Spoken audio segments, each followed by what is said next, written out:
Hi there, and welcome to this short video on the House of Lords Hereditary Peers Bill. This is currently going through Parliament as we speak, and it's part of Labour Party's efforts to try to reform the House of Lords. At its core is the abolition of hereditary peers. Now, you might think that hereditary peers have been gone for years. That is not the case.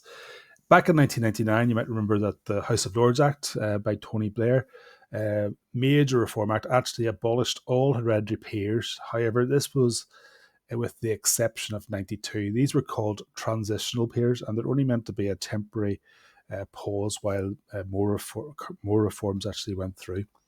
These reforms, however, did not happen. And this current legislation is aiming to remove all the remaining hereditary peers.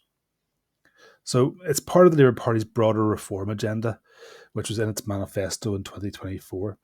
The Labour Party signalled that the bill is just a first step in a broader reform programme. They wanted to introduce other things like age cap for life peers, probably about 80, and they proposed to do this to try to ensure turnover and reduce the size of the chamber. It's a huge chamber, one of the biggest in the world.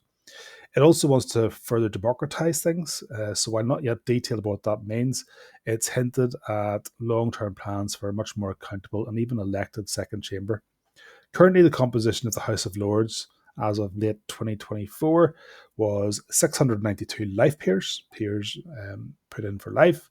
Hereditary peers were 88, and they're soon to be removed. And you have 25 bishops.